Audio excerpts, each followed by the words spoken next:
Good to hear. Let's hope your execution matches your enthusiasm. I've got a job for you if you're looking to keep busy. Here are the details.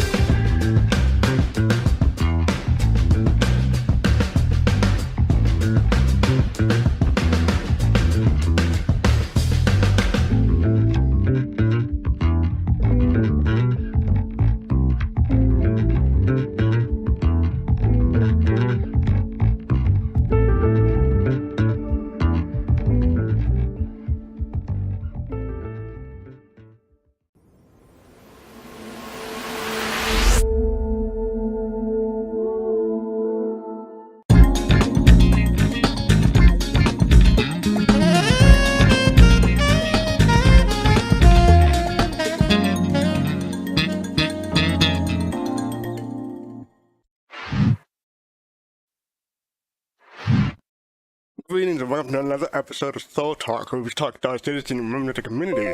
You, the community. Now, I forgot to mute my sound. I'll do that in a bit. Anyway, how's everybody doing? This is episode 112. Today is August 10th, 2023. At least in North and South America. I always have to give that caveat. And we're live today on Twitch and YouTube and well, nope, just Twitch and YouTube. Yeah, forgot about the opening that setup we mentioned. Yes, I saw I had a bit of a mishap before we got started. I just got to my seat, was all ready to start the stream. I grabbed my drink and spilled my drink all over the floor, so I had to clean it up before I started. So that's why I'm a little behind. Hope everybody's doing well, though. How's everybody doing in chat? I see Citizen Shenanigans, New Soul, Pop and Faith. Yeah, and Stream Element, but you know, Stream Elements is always there. So let's go on with me this week. Oh yeah, Strange New World season finale is up, I think, and I haven't got to watch it yet, but I caught up to the last week episode, and I have to say that I just adore the musical episode. I like the episodes that are weird like that, and like the characters know that it's weird. I'm glad someone in the behind the scenes said the Buffy the Vampire Slayer musical episode was an inspiration. Because right off the bat, I caught a few references to the Buffy episode. So, if you haven't seen Strange New World yet, it's a pretty good season. I think I like last season better so far. But like I said, I haven't seen the season finale that came out today yet. I did watch Transformers Rise of the Beast. Meh, I like Bumblebee better. It's better than Bayformers though. But, you know, that's a low bar. You can't really say much about that. Foundation continues to be good. I'm up to date on Foundation. Yeah, go check that out if you haven't. I find myself slowing down in the progress of Baldur's Gate 3. I feel like I'm managing the aspect of Dungeons and Dragons 5th edition more than playing the actual Baldur's Gate 3. And I may have to lower the difficulty to story mode just to play for the story, but I'll let you know how that goes. But yeah, so that's me. That's what's going on with me this week. Tell me what's going on with y'all in chat.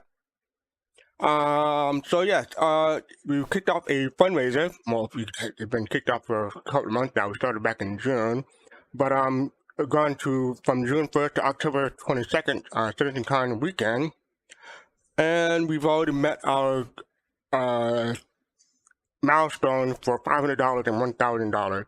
I'm hoping, well, we're hoping that to reach $10,000, but we're hoping to reach like $2,000 soon, so that way we can give away a UE Field Navy jacket and UE cap.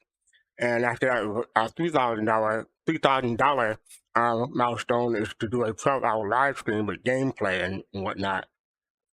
So yeah, hopefully we can reach that. So as I can see, we're up to 1740. So we need 260 to reach, to reach 2,000, and we'll take it from there. Hopefully we can reach a milestone for I made a milestone before starting on. But thanks to our angel donator, as Griffin like to call them, we're probably going to give away a Polaris or a BMM to a lucky donator.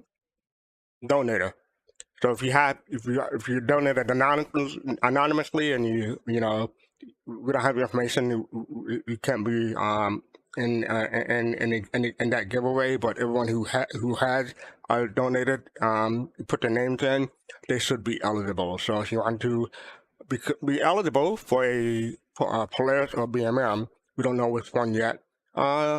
Please donate. Please donate anyway. It's a worthy fundraiser. And let me come back to here. Oh yes, I did find out information for the Chicago Bar Citizen. It's August 19th. So let me put that on screen real quick.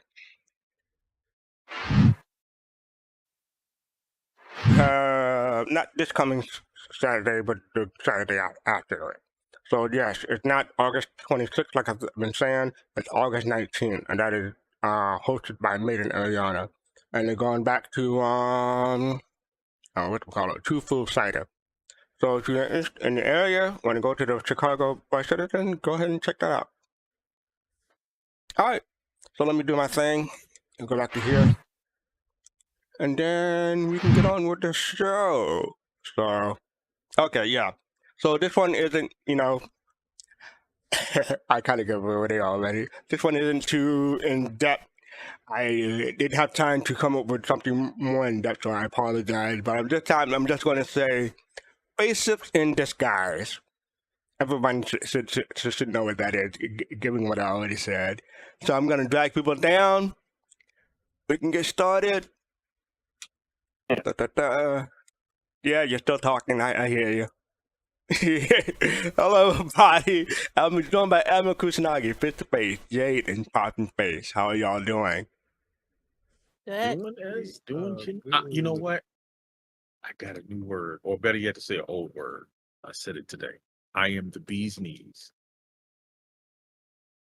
Don't make me like my butt. What? He's Don't make me pulling like my from. butt.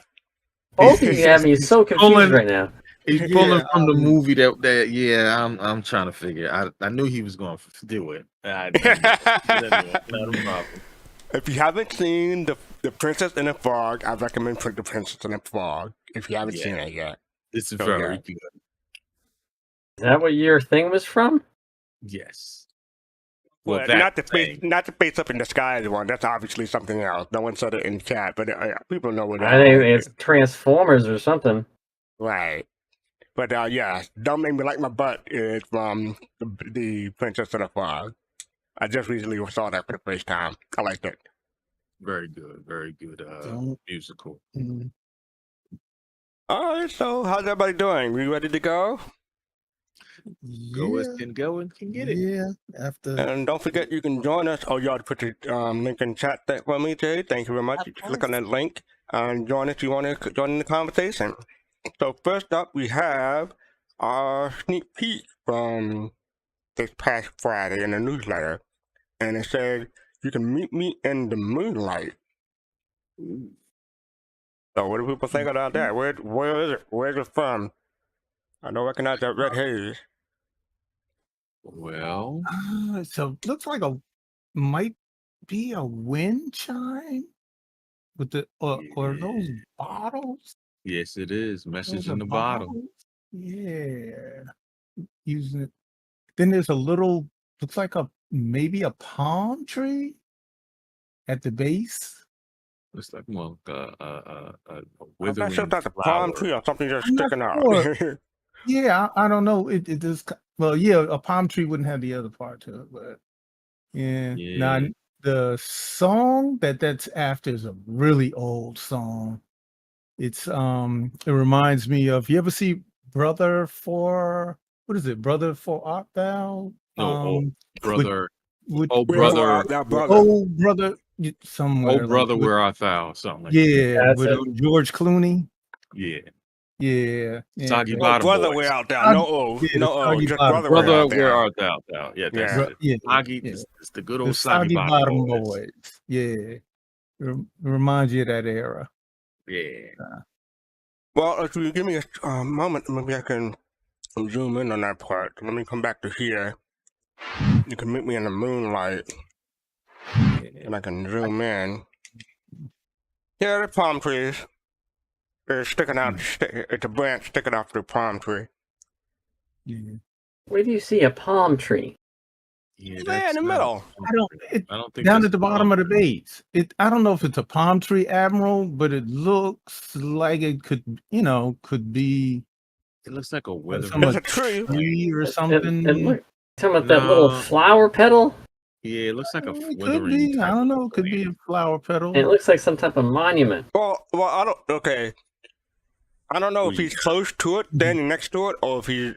Yeah, That you thing can't is really- far away. I'm not sure the scale on this thing. But Well, my question is, what does this say? Oh, right That's here. not. That's not English. It's got to be like ZN Yeah, or I something. don't know. And then it looks That's like not there's him. a bowl down. Okay, where the plant thing is on the ground. It looks like it might be a bowl No, I sitting think that's next. part of the platform. You think it is? That's Yeah. a bowl. I don't know. Looks like It's it a might be a bowl. bowl, Yep. like That's a a bowl. saucer bowl, or like they got a cat or It's a something. cereal dispenser. That's There exactly you what it go. is. There, that's probably what it is. You bring your milk, you get your cereal there, and you can have it Mhm. breakfast. Jade, you were gonna I say like- something? Mhm. Oh no, I was just gonna say I don't think that's Xion. Well, what is it? It's not Tavarin, and it's not Banu. Maybe it's Vandal. I don't know. That would see if they if they introduce it in a different language, then we get things to talk about. What thing we got to talk about? I'm just saying, if they're gonna put a brand new language in there that no one knows what the hell it is, it's not human, then there's something Wait a that they're second. sneaking in. I think it is human. It's just upside down. I see the R. I see the U. I see Yep. the I. I Yep. see the U. I see the duck. U. Definitely a zebra in that too. What is that supposed to say? Because I see the R, I see the U, I see two U's, I see an I. I think that's an S at the top. UIRIUI. Earth, Venus? No, it's UIRIU. I'm not sure. I'm not sure that's the I. The two I's look different. I think that's an S. At the second from the top, bottom, and the top. I believe the S. Middle is the I. So I believe USRI. I guess that got to be a U S. Urius? Urius? You serious? I'm being serious. What do you Well, see? I'm saying maybe it's how they do like slang in the verse. Maybe it's like intentionally like misspelled like that.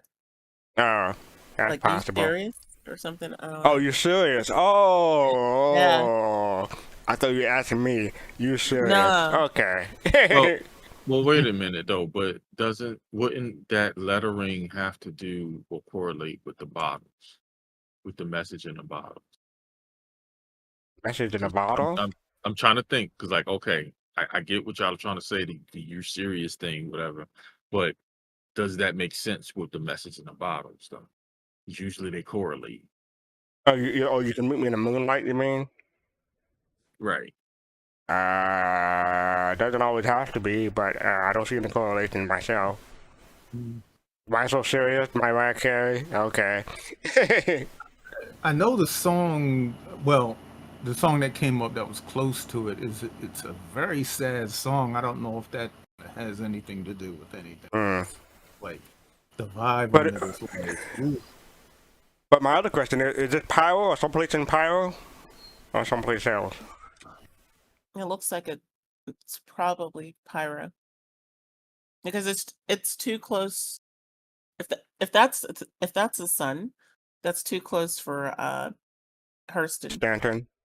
Yeah, and it would have to be Hurston because that's the closest one to Stanton. So I'm thinking it has to be in Pyro, or that's a moon, and this is actually like a planet with the moon rising.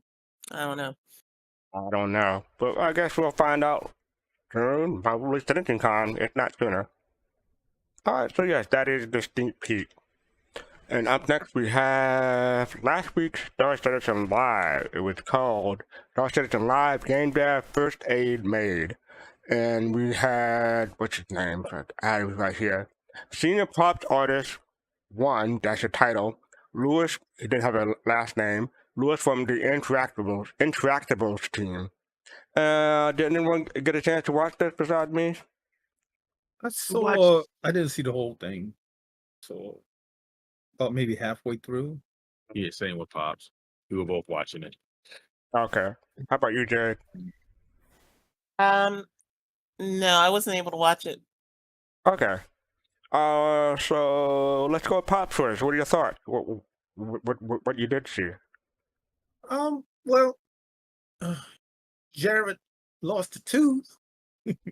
Yeah, I wasn't going to mention that because he was trying to play that down low. So I was going to give him the benefit and not mention that. But go ahead. I mean, I guess we'll learn how good their dental program is one day. I mean, besides that, he was trying to make an interactable box. I mean, I guess it just wasn't a component. I didn't get to see the whole thing. Yeah, the meme for the episode is what's in the box, basically from 7. So what did he wind up with? Put some medical stuff inside the box and made it carryable within the engine. Yeah, because at first I thought he was making a component. At first, and he said it was a box. So I said, okay. Yeah.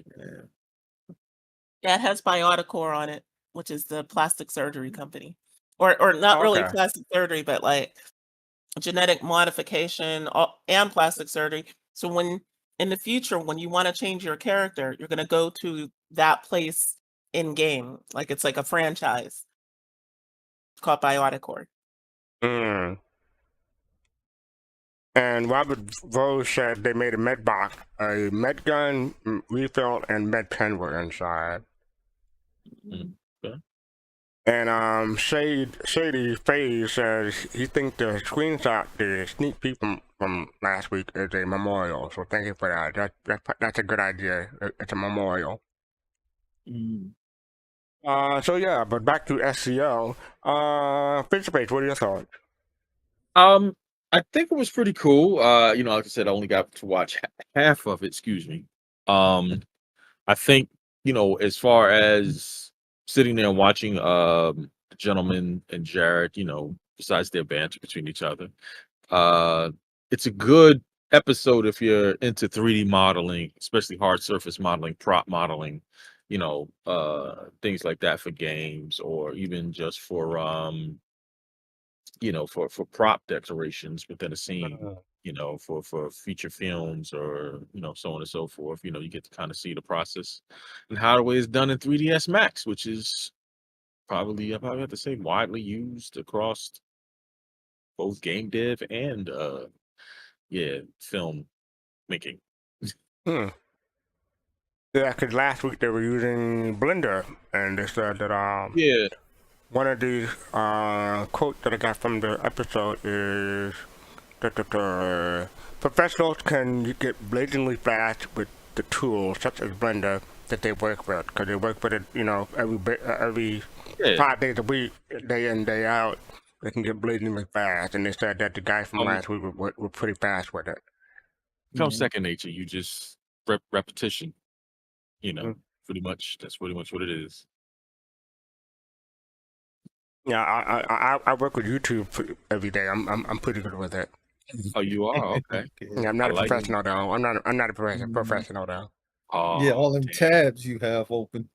I love it. Wait, I might be a professional Chrome user. Yeah. yes, you are that. That one Yeah. I will give you. You're a professional Chrome user. You are I would say you're an avid YouTube user. Then I would say you're an enthusiast Crunchyroll user. Yeah. Okay. See, right? Thank Does that you. make sense? Make Yeah, sense? that makes Okay, sense. good, I good, good. take that. I take that.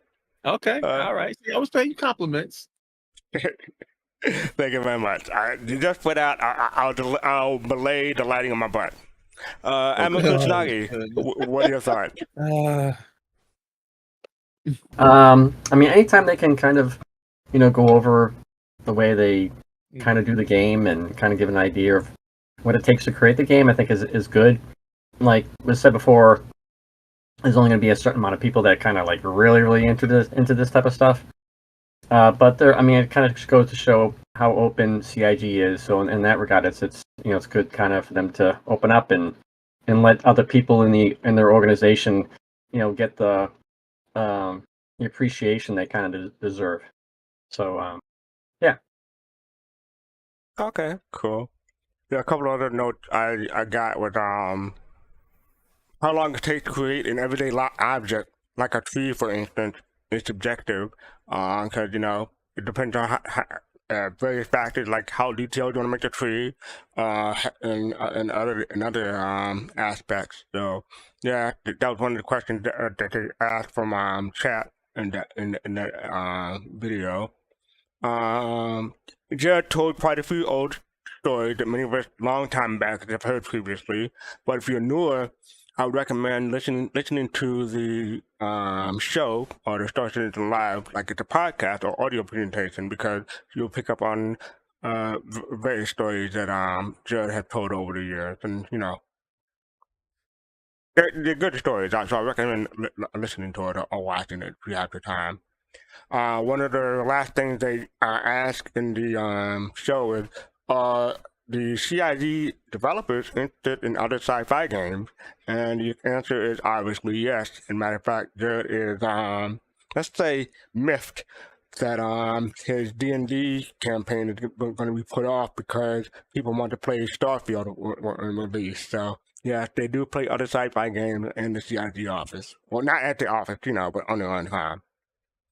Oh yeah, one of the last things is that it's tough for CIG or CI, I should say CI, to show content between this time of the year and CitizenCon because they're trying to save all the good stuff for CitizenCon, and that's gonna be a issue, not an issue, but a topic that pops up here and again between now and CitizenCon. So yeah, that is the Star Citizen Live Gamedev First Aid Made, featuring Senior Props Artist 1, Lewis from the Interactables team.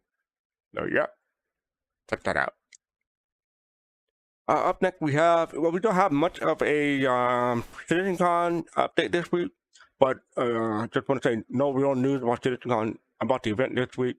Locals in the area are trying to organize bar citizens for that weekend, but there's nothing really concrete to report other than there's not likely to be any one or two venues to go to. It'll be more likely that there'll be a ball hopping event as of what they reported now, and that's just according to Yacht Club that from John. So yeah, I'll be trying to keep people updated with that. But yeah, tickets are still available, and that's it for CitizenCon news this week.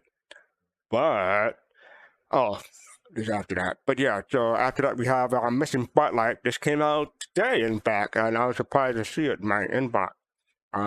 But Mission Spotlight tackle the most thrilling missions in the verse. Whether you're putting your life on the line for the good of humanity or keeping the wheels and commerce rolling, Star Citizen remembering with immersive missions that make your mark on the universe. And this week, the Mission Spotlight is salvaging. So, salvage contract, they have a whole bunch of details here. Talk about the Vulture and the Reclaimer, which you can pick up. Getting started, you have the handheld the type of contract Multi-tool? first. Yeah, thank you. Multi-tool. Stripping ship. Especially someone here who just loves strip ship. once you pay the fee, the coordinates to abandon your ship will be added to your star map. Then it's just tuning up and heading out. At the job, you need to strip the target and guide up the resulting IMC. IMC is... Oh, shoot. What does IMC stand for? I thought it would be here in the thing. Recycled material composite. You know, Thank so when you. you have those lasers and you're making your money moves, you put that in the box, you sell it, you make lots of money. Okay, thank you. So yeah, when your cargo hold gets full, head to the nearest landing zone. You can find reclamation drops such as the Trade and Development Division, or reclamation at disposal, and cast in your haul. So yeah, that is that. Give me a moment. Sorry about that. Trying to find it. I got it actually click and I can't click on it. There you go.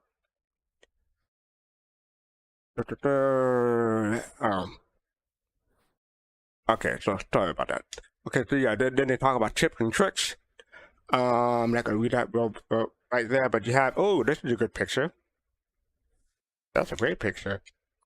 So yeah, you got the reclaimer and the vulture right there. That just screams for a ship somewhere in between those two sizes that does that. I was just gonna say that. Yeah, they need another one. Yeah, but another size. What would it be? What would it be? I don't know. Like I'm thinking something alien? maybe. No, well, it could be. Yeah, why not? We don't have enough alien industry ships. But I'm thinking in terms of size, maybe something like Connie size or 600i size. Well, since you say that, you know, as far as, you know, like stripping the ships, you can have something like of that, like you said, in between, and you can call it Mini the Muncher. Hey, I didn't do it this week. I'm just letting you know I didn't do it this week. That was Mr. Face. So yes, Anyways, that is the missing spotlight. What were you gonna say? No, I was just like, so yeah, they're gonna give us something like in between, like that we're getting soon between the Orion and the what is what the heck is the Prospector? So the Prospector, the Mole, Sure. and then the Mole Prospector, well, whatever, reverse that. Prospector, Mole, supposed to be a third tier, and then there's the Orion. So there's actually four I in would that. think it's something maybe Constellation or 400i size maybe.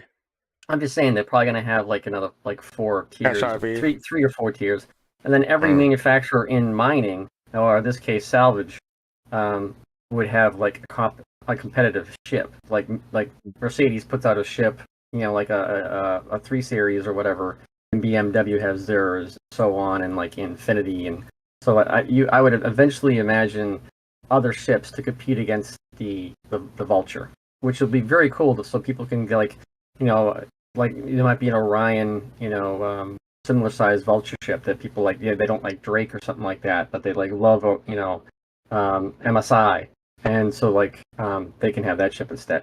It'd be very cool. Future looks bright for the industries. They love what? What manufacturers say they love what? Me, I was saying that was it MSI? That's a SI? Yeah, MISC. Oh, MISC. MISC. MISC. Okay.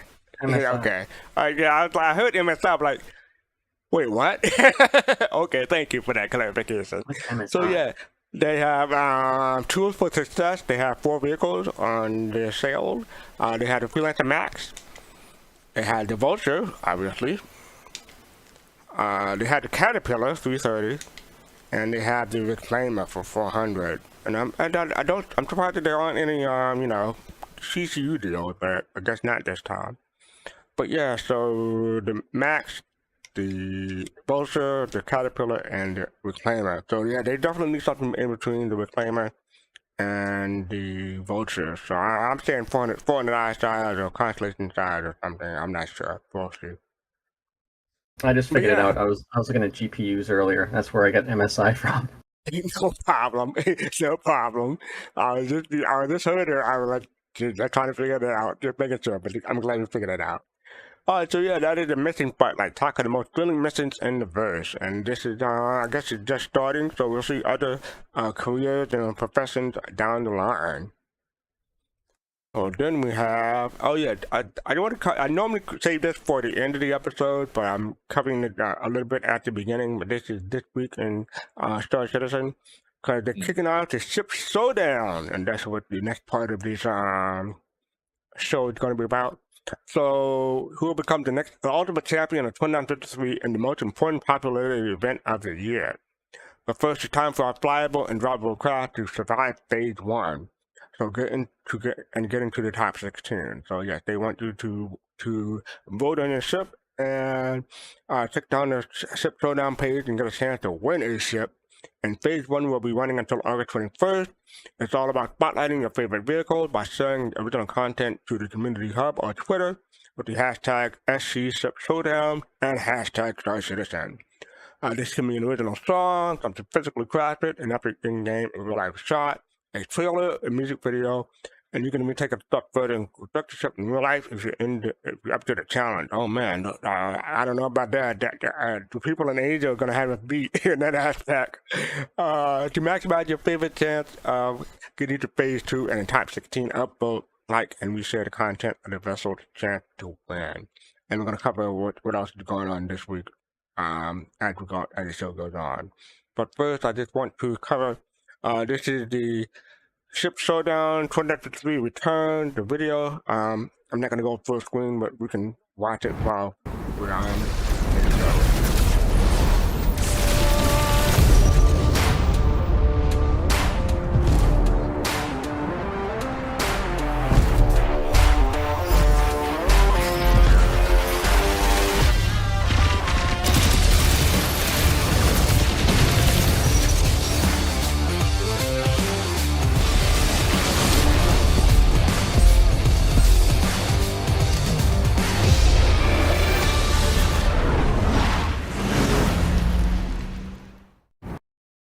So yeah, that is a really quick teaser or trailer for the Ship Showdown for 2953. New year, new memes. So yeah, wondering what the meme is going to be this year. I don't know if it has the meme been chosen already yet, Jay. You would know. I've been on top of this, even though I'm not going to be memeing any ship this year, but I'll support whichever one is. I think it's going to be the Fury from everything I'm monitoring on my socials and on and on the community hub. It looks like the Fury's going to be this year's quote meme ship. I'm surprised CLG hasn't put out the LX yet, because they talk about the LX in a sneak peek. So I guess that's not going to be available, or maybe it'll be available during IE. They missed the opportunity with this video. Like, the best thing they could have done at the very end is showing a carrot getting taken down. Alright, yeah, I can see that. Yeah, but they did have a post about the video, but I'll get to that in a bit. But yeah, the Ship Showdown. Yep, Ship Showdown community calls August 7th to 21st. So nominate your favorite vehicle. Nomad, thank you for the subscription. 30 months? Why, Nomad? No, I'm kidding. Thank you for that. Thank you for the 30 months subscription. That's appreciated. So yeah, but back to the community call. Right, in the original song, they talk about it already. Don't forget to upvote, like, and share your favorite creation. Remaining time to submit and vote is 10 days and 18 hours and some odd minutes and seconds. The RSA Community Hub getting to the fight and have a whole bunch of stuff from previous years. Or maybe that's current year, I'm not sure, but yeah, I believe that's previous year. So they got Twitter, transmission, support your favorite, upvote, and Ship Showdown mission archive. Okay, so yeah, that's the previous stuff. So yeah, the Ship Showdown. Anyone going to participate this year?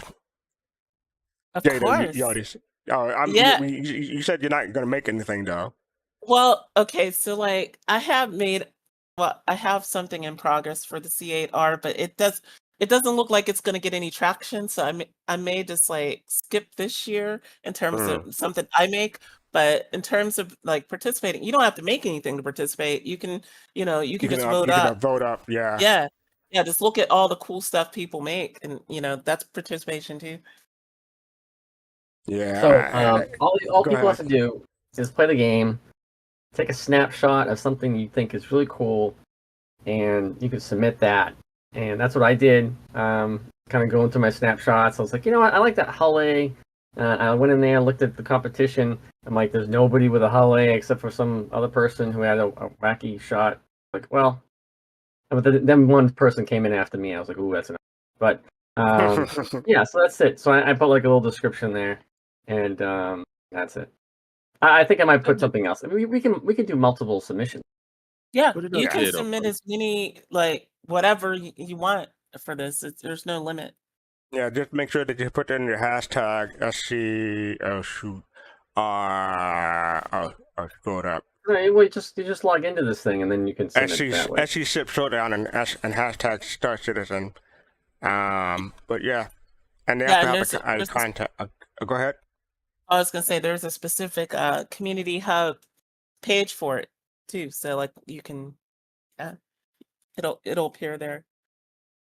Yeah, VFX said that barely any food submissions. It's cutter for Kings. People they think it's gonna be the cutter. Yeah, so I see a lot of cutter on the actual community hub, but like I've been seeing like on Twitter or X, like I've been seeing like on those places a lot of Furies. So you can submit either way. I recommend if you really want to get serious about submitting something, do it to the community hub. That way you know it's going to get Or do it seen. for all of them. Yeah, but Yeah. community hub Mhm. especially. Yeah, you're right. That's the best to use their platform. And remember, that's going on until August 21st to get your submissions and get your votes in. So this is the Spectrum post, the Ship Showdown 2093 kickoff to Vesselmania. Whether it's a powerful cargo hauling beast or a sleek dogfighter, we're looking for the Ship Showdown 2053 in the biggest populated battle of the year, and it's all in your hands. So they give you instructions on how to do it. They say it's posted on the community hub or Twitter. Phase 2 sees, that's the phase 1. So phase 2 will see the top 16 go off in head-to-head ultimate tournament for champion. I hope the brackets are reasonable, because sometimes you have like some of the brackets were kind of wonky, not just last year, but in previous years. They had like something super popular and then something, meh. And obviously there's something that's super popular is going to win. So I guess the early bracket that's okay, but later on, we'll see how that goes. One of the things I've noticed. Oh, sorry. One of the things I'm noticing this year, it seems like this might be the year of the anti-meme, because like I'm seeing a lot of people posting 890 jumps, right? Like we know it's not going to win. It may not even get to the final 4, but they're doing it, right? So, like I support it because I like all origin ships. But yeah, I don't know. I don't really like the last couple years. There's always been something that jumped out as like that's the meme, but not this year. It's really early though, so they have until August 21st. So after August 21st, it's all going to be blazing. I think you said it's going to be the year of the anti-meme. I'll believe it when I see it. Put it that way. Okay. I mean, don't it's like think so. memes come in hot. People were talking about voting for the PTV before the contest even started. And then before that, they were talking about voting for the Argo before the contest even started. I don't feel that this year. Like I've been looking, and there's no consensus on a meme ship. So, Maybe like I said, it's got like 2 weeks, so we may have a contender by next week. So, we'll keep everyone apprised on what we find out. I'll be watching. Cool, thank you. And let us know. So followed by phase 2, August 23rd to September 6th. Those are the top 8, top 16 didn't come to top 8. And now we've prepared a tool for making a contribution and support the chosen champion to get ready for the action. So there are a couple of other posts that I wanted to in the same thread. Winiger Ishmael, and I guess that's German. He said, "I'm not allowed to participate. I'm 17 years old, but I've turned to be 18 in 4 days. It takes in the world must be 18 or above to participate. I would like a quick reply from a CID for Vessel." And Freya responded, "Thank you for your question. As you mentioned, the rules do state you must be 18 or above to participate. So when the clock strikes 12 on your special day, we look forward to for you to weigh in on your favorite ship. So you just gotta wait 4 days, Okay. and they're eligible. Okay. I got to jump in here on this. What? Who in a right mind in today's age is putting up it's because this must be a honest person. I'm guessing that they're not American or they're naive and just wanted everything to be above I'm board. That's a German because name. you know good and darn well Hey, when you were under 18 or older, you I would. checked You that know box. what? You know what? When I was 16, I probably would have said the same thing if something was 17 and above. So that was just Right. me. So I can see. Yeah, I can see someone asking that. But I get it. I understand. I mean, So because you're like 18 and above. Go ahead. they could put in. Well, I can understand why they'd be asking because they might put in a lot of work on something, Mhm. and they don't want to get disqualified, having put in all that work. So they're probably asking ahead of time. Mhm. But my thing is though, okay, is CIG really gonna be checking birth dates on these things? Yeah, they can. It's on I file. mean, legally, they will be. What's the word? They will be legally minding or legally, if something happens or something goes wrong, they're liable. That's the word. Legally liable if something goes wrong. Mhm. So, yeah, they got to cover their butts and make sure I the get you. butts don't light up. Okay. Anyway. All right. See, not a problem. You're gonna run it into the ground, buddy. I get you. I get you, you old rascal to you. Okay. All right. You learned as can't log into the community hub, can't participate. And Freya said, try these steps, log out of Spectrum, log into the community hub, then log into Spectrum, hope that helps. Yes, some people are having trouble logging into the community hub, so check those steps if you have issues. Just want to say Freya's super, super helpful. Like Yeah, if you're not on Spectrum, yeah. I had a bunch of posts from Freya, and not just to this week, but in past weeks too. So yeah, Freya is super helpful, like you said. And I want to thank all the developers and people who post in Spectrum for their whole work, especially NightRider, because deleting all those messages cannot be easy. This is from Chris Wayne Smith about the Showdown contest. It's now time for Ship Showdown Phase 1. And they give you basically more details, basically what we already covered, the hashtag and everything posted on Community Hub at Twitter. For the full rules, go to the Ship Showdown page. I think we already covered that. And do your part in crowning this year's champion. Hurry, Phase 1 in on August 2021, 8 p.m. UTC, 1 p.m. Pacific time. I believe I have another tab. Nope, this is a new tab, but a similar topic. 2953 Ship Showdown TikTok contest.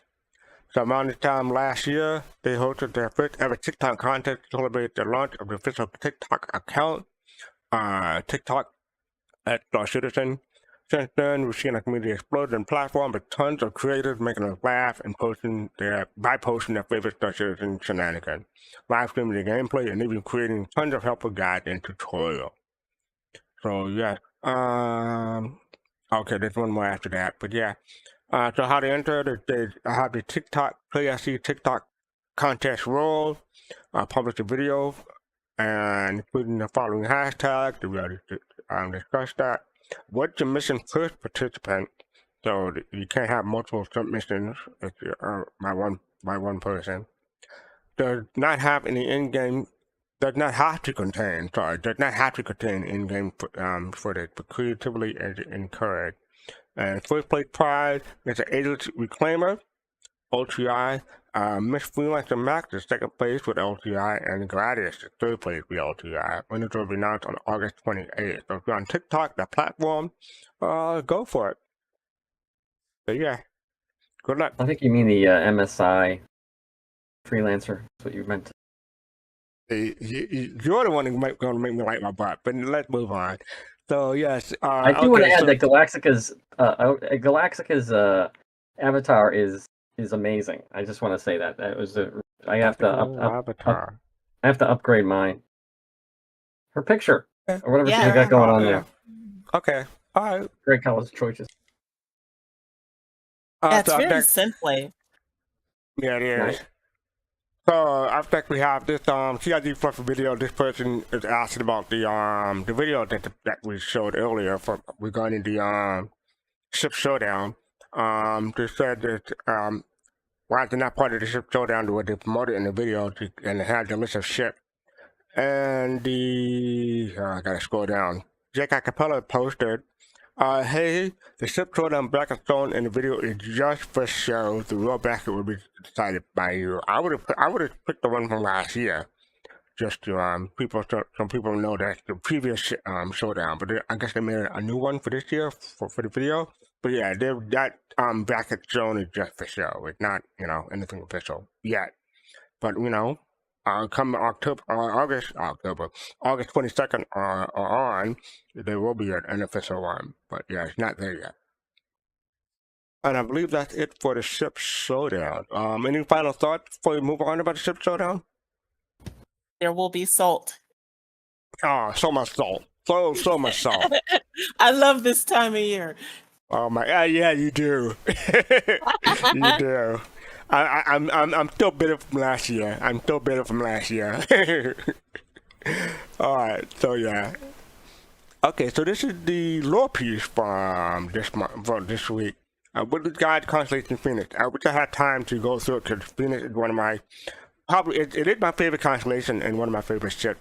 It's in my backpack at the moment. I don't have it in my hangar, but yeah. So I intend to go through this and check this out in full later on. Has anyone had a chance to read the Constellation Phoenix Whitley Guide? Nope. All right. Not yet. Moving on. So up next we have the Squadron 42 monthly report. I think when I got the email, was it last week or the week before, I checked to see if there's anything about the Titan suit. I'm checking now. There's nothing about the Titan platform. So nope. I had a suit. Okay, so just a suit. So darn it, nothing about the Titan suit. But yeah, you normally don't cover Squadron 42. Audio? Let me see that audio. What about it? Audio. I'm just curious. What are they reading? Let me audio continue the task of triggering tagging generic animations with new Foley and sound effects. Okay. The team is also designed and input a new weapon and sound effect. Audio is also assess a workload for the planned flight experience improvement, identify areas the tech needs to developing or improve, time spent reviewing all existing ambience work in preparation for the next stage of development. And finally, for audio, the dialogue team is spent on set shooting a section of scene and mastering in dialogue, in-game dialogue. So yeah, that last part kind of surprised me because I would have thought they had all the scenes and everything locked down a long time ago, but I guess they're still doing stuff. Well, maybe that's for the future episodes, and they already have the first parts locked down. Yeah, that's pretty cool though. Doing some Foley. It's very expensive though. So yeah, typically we don't really cover the Squadron 42 stuff because they give a lot of detail, but it's like overarching a lot of tech stuff, and it goes over a lot. My head all the time, so I tend to skip it. But yeah, that is the Squadron 42 monthly report for July 2023. If you really want a summary, you can go on YouTube, and a couple of people are in the process of doing it or have done it already. I was looking for one from the after part, but haven't seen one yet. Up next we have the RSI launched their 1.6.8 release note. The main feature of the 1.6.8 are the new data patcher and some additional error handling on API calls to the platform. And it said fix stalling in between phases of the game download, error handling on all 500 errors from the platform, and it changed now. The log.log file is now stored in the log folder under username app data roaming launcher log. Hopefully it's manageable. Hopefully it's not like they store every time you log in, you get like a half a gig of data log or something like that. Could that fill your hard drive real quick? Hopefully it's manageable. I think there was a one time when the log file was unwieldy, but they fixed it. So hopefully they won't go back to that. But yeah, so we have a new RSI launcher. I haven't launched it yet or installed it yet, but I'll get to that later. So yeah, that is the RSI 1.6.8 release note. One thing I noticed, and I'm gonna go back to this the 42 monthly report here. It says in the animation team they moved from the alpha to beta work. So then that's CIG officially saying there's some more teams moving officially out of the alpha into something a lot more concrete. But that's for Squadron 42 only, though. I understand that, but I get you. I'm just letting other people outside, and watching, to know that, because that may not be, clarified or clear for some people. But yeah, that's what Squadron 42. Yep. All right, so that's the release note. We got the roadmap roundup. Oops, I should have scrolled up there. But yeah, the roadmap roundup for August 7th, 1 p.m. Happy winter, everyone. Every Tuesday, do the roadmap. With that said, we're diving into the roadmap roundup. Notable changes for August 9th. Release view. The following deliverable has passed its final review and therefore toggling its status to committed in Alpha 3.20.0. Physicalized cargo update. We're adding new functionality to accommodate the release of the mid-hull C. This includes automated cargo loading at LEO stations, as well as SU containers up to 32 SCU. So the progress tracker, it gives some information about that. They want to make you aware of free upcoming changes for Star Citizen to better support upcoming tasks and to accommodate the additional development resources coming in from Montreal Studio. The USPU gameplay feature and systemic services and tools team are being reformed into a pair of new teams. These teams will be the NAPU gameplay feature team, that's a mouthful, and the economy team. The majority of the USPU and SST tasks will be given to these new teams along with a few going through the other team. We'll have monthly info on these teams, their deliverables and task schedules in the future, but for now, they're updating the USPU and SST schedule to the end of quarter 3. Additionally, we're introducing the vehicle gameplay feature team. This team will focus on the persistent universe and its vehicle, with our existing vehicle team feature remaining on Squadron 42. All 3 of these new teams will have their schedule updated on progress tracker very soon. No TM, but we wanted to give you a heads up, an early heads up. So yeah, that is that. Any thoughts? Nope. All right. Well, I just want to cover that that's the one that came on the official RSI site, and this is the one that had covered on the Spectrum, and have a few posts from Spectrum. I'm going to try to don't scroll down. Okay, one tab. So yeah, basically, someone asked, Isam Week asked, will the 32 SU boxes only work for the whole C?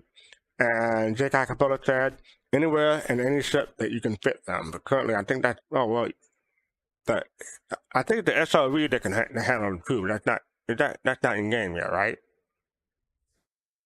The SRV, the tow truck, that can pick them up. Are you thinking about the other one, the cargo variant of the Argo? No, something can carry the 32 SU boxes. Jade, what is that? It's the Argo something. Yeah, Jade. Do you know? The SRV. It might have been the mall. Right? Oh yeah. What is it? Argo Cargo. It's not its name, is it? Yeah, Griffin said it's the SRV, so yeah. No, but that's not. I know what you're talking about. I'll only find it. I don't know if the MPUV can carry the 32 SU boxes. But you're talking about with the kitchen in the back, right? Fastcart. Yeah. Like the raft. That's the raft. That's the what the raft. Oh, that's the raft. Oh, okay. I forgot all about that ship. Yeah, sorry. I knew it was something. I'm like, I know what he's talking about. to be fair, there's almost 200 ships, so if you forget one here or there, I'll go Raft Punk. Okay, all right, I applaud you, Zombie Pig. I applaud you. I like I that see name. you. So yeah, so anywhere, any ship that can fit them, they'll go Raft and the whole ship. So yeah. But yeah, that is it for the one. The roadmap. Oh, okay, yeah, but this is related to the roadmap because you have this topic. Why so quiet on tractor beam? J.K. Capella responded, "Hey, the vehicle tractor beams are definitely in production currently as shown on progress tracker. However, they won't be in 320. We'll update you all on these once we're closer to their debut." So yeah, they're still working on the vehicle tractor beam. They had it. They talked about it a bit on the Star Citizen Live a few weeks ago. And this is the same thread. Jermaine asked a question about the way to prevent this going to 320. Talk about this cargo boxes. So in 320, it said J.K. Cabela responded. In 320, you were able to see existing multi-tool attachment to move these containers. These won't be the case until the vehicle tractor beam is released. So yeah, they're talking about moving the 32 SU boxes and how are you supposed to do that. But he said the tractor beam using a multi-tool.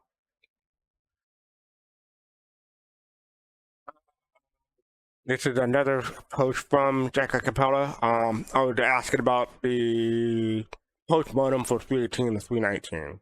And J.K. Capella said, still in the work. We're hoping to have this to you soon. So hopefully we're going to post-mortem soon. And I believe that's it for J.K. Capella now. Yes.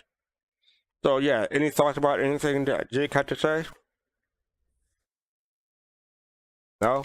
All right. No, I'm not a fan of giving us something and then taking it away. If they're gonna give us I don't understand why they're gonna give us the ability to move something with that's probably weighs like 5,000 pounds, and then I can use my hand with it, just like like a handgun type thing. It's supposed to be like at least because it's a tractor beam. It's canceling out inertia. It's canceling out gravity. Guess what? You could move something the size of a Mack truck like it was a feather if you cancel those two things out. You know what? If they can create the technology to do that, they can fix the plexiglass on my Argo mole from getting dirty. So I agree. But I mean, like, we have to, like, I understand they want things to be, quote, realistic, but it's a tractor beam, right? It's not realistic. It's sci-fi. So, people want something that looks the size of a rifle to pick up bigger boxes. That's just rule of cool stuff. It has nothing to do with the science behind how the tractor beam works. I understand, but they're going to have a 315 is going to have a tractor beam. So I'm not moving planets with 315. So it just seems a little bit weird. I'll be moving these huge boxes, like bigger than a plane. Bigger than some ships in the game, and I'll be able to use a hand tool. That doesn't make any sense. It wouldn't be the size. It's not necessarily how big the tool is. It's what's powering it, right? So, like, the assumption is that you need a bigger power source in order to move bigger things. So that's why your tool would have to be bigger, right? Right. I just want to say that Valdovas said, why not dual wield tractor beam gun? That'll just be OP. That'll just be OP. No, that's what they're talking about. Oh, dual wield with tractor beam gun. Oh, yeah, dual wield. That would be cool. I mean, we should be able to hold, like we've seen in some of the cinematics they've done. I think it was that one for it was a Jax McCleary one last year for the IAE where somebody had a gun in both hands. Right? Like, that would be cool. Oh, you're talking about Jimmy? Well, yeah, he is OP. He is OP. So yeah. I give him a pass. He ain't OP. Whatever that suit he had on was OP because ain't no way in hell that heavy armor was taking all of them shots. No sir. Wasn't it a female that had the dual guns? It was a female. Oh, you're talking about the Corsair commercial, wasn't it? No, I think you talk about the MSR, the Mercury commercial, wasn't it? I forget. thought it was a female that had the dual guns in her hand. Yeah, no, Pops is right. In the it was called The Reunion, right? It was MSR, it was a though. commercial, Not but it was all like a Corsair. long form video. But yeah, she had 2 pistols, like shooting from the back of a Cyclone. To go off of Dingo Valdovas's comment though, and so like if you're in a prospector or a mole and you have a big rock, and you can't handle it yourself, you get your friends to help you out with that larger rock. If they were going to say, hey, to move a 32 SCU box, you need 4 people with a hand tractor beam, I'd be okay with that. But for one person to do it is completely, ridiculous in my sense. Tractor beams are ridiculous, though, Admiral. Listen, True. Let's get real. If we're gonna talk about negating the laws of physics, there's nothing that's ridiculous at that point. Like the whole fact that you're doing it at all is ridiculous. Jade, Akuna Matata. Okay. So yes, P2 Wave Restructuring, sharpening the tool. This is a long thread. I didn't have a chance to get through it. Jade, did you have a chance to go through this? Yeah, I did. So what's a TLDR? The TLDR is that they want people, shocker, playing the game in order to test the PTU. That's the TLDR. Literally, that's what it is. It's like they want the people who actually put time in to testing the PTU to be able to access the PTU. Right? So, in other words, so one of the things that stuck out to me was he was talking about how quite often people would just jump in, see what the new content is, and then not test any further from that. Right. And that's not helping them. Right. And it also just puts a lot of stress on the servers for that, wave 1 opening, everybody downloading it just to see the new content. Then they don't test anything. So we've had issues where things weren't properly load tested like they should be in the PTU because it's the persistent test universe. That's what the T is for. Right. So they want testers in the PTU. And this is a restructuring to ensure that more of those dedicated people, have access to the earlier waves. And I scrolled down to the bottom, but they said below you'll find the restructured wave for the PTU, Evacati Test Flight Group, hand-selected players under non-disclosure agreement (NDA). Very experienced volunteer testers chosen based on the long-term provision of the constructive feedback, quantity, and quality of bug reports and overall activity. Wave 1 is top active players rated by hours in two previous past cycles, subscribers, and Legatus Navium concierge level backers. Oh, so they're going by concierge backers level. Okay, that's new. And Wave 2 is the next top active players rated by hours by the previous 2 past cycles, and Praetorian's concierge level backer. Wave 3, next top active players rated by hours in previous 2 major past cycles. Then you have Wing Commander, Space Marshal, Grand Admiral's concierge level backer. And Wave 4, the next top rated by hours in previous top past cycles. And High Admiral, concierge level backer. And Wave 5 will be all backers with active game packages. So yes. So you have 5 waves starting with Legatus Navium. You have to wonder how many Legatus Navium concierge level backers you are to get into Wave 1, but I'm pretty sure I'm guessing that's a very select group, but I don't know. Yeah. There's not a lot of happy people with this one. There's some money things going on here. People are pointing at. There's, for instance, Wave 1 is including subs, which means if I'm a new player today, I can pay $20 or $10. No, you can pay $10 the next month. Yeah, right. There's nothing new about that. Okay, but if I paid $15,000, then I have to wait, to get Wave 2. If you paid $15,000 and you can't pay $10 for a month subscription, you got problems. What? She's not why would I have to be a sub if I already pay if I'm Praetorian? Because those are the rules, and it's always been that way. That doesn't make any in terms sense, of though. If I could wait, or I could just be a sub and pay for the next 62 years to get to the Praetorian level. sure, you can do whatever you That, like. that makes no sense. That is It screwing does. over It does. everyone in Praetorian. It does from the standpoint of what they have the metrics. They see what people are doing, right? And like to me, like if it were me personally, I would totally not have any of the concierge people in Wave 1. Like, but that's just me because I'm hardcore like that. Right? But because they've already set a precedent, they have to have some. So they're just picking the highest tier plus subscribers. And like if you wanted real salt, if they were to take away subscribers from Wave 1, oh my God. Thankfully they didn't do that. So I'm okay with this. The difference is like the older backers, like I feel like there's a larger percentage of older backers who would like to test.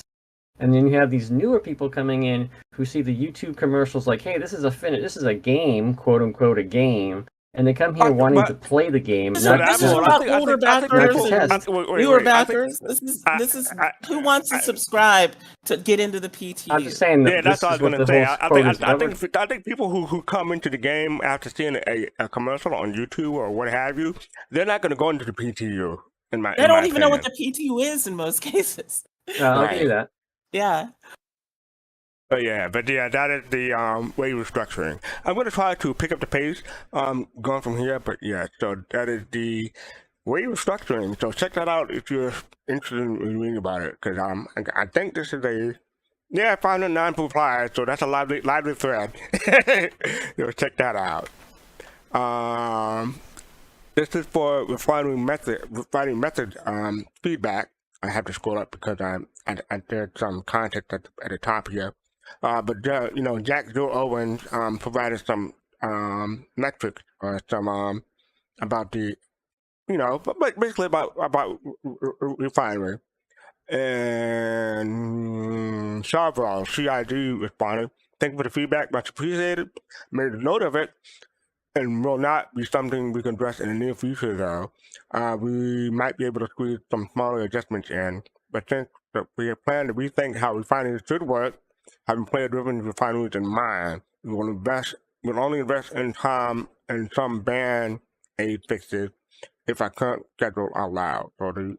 So evidently Jack Owen gave some good feedback, and they want to implement them, but it'll take time to implement them. So yeah, check that out if you're interested in how refinery may work potentially. This is from Showdown, and this is regarding automatic cinema cameras. I thought I adjusted some of these, but I guess they reset.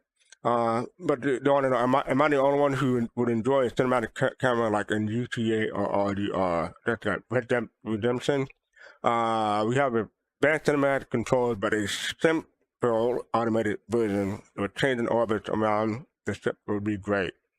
And they went on to provide a great screenshot. That looks pretty good. But they got a response from CID from Sylvan.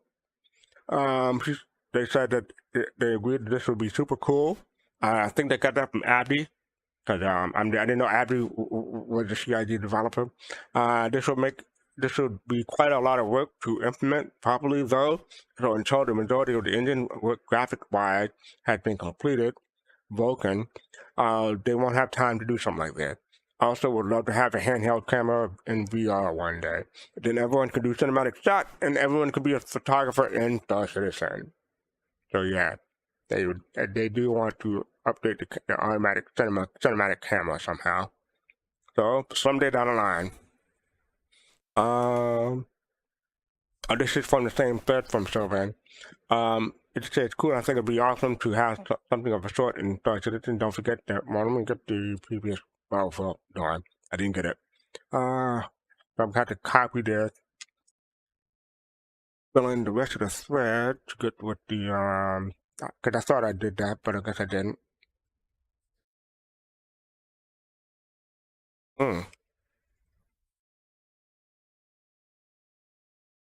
Oh, so okay, I guess it from the thing. Okay, so it's super cool.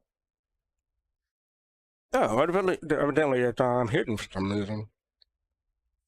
All right. But going on from that, Arlington screenshot contest. We covered that previous episode, but they had some update. So Juan Rolo said they have been trying for the last 2 days to trigger the mission, but haven't had the success.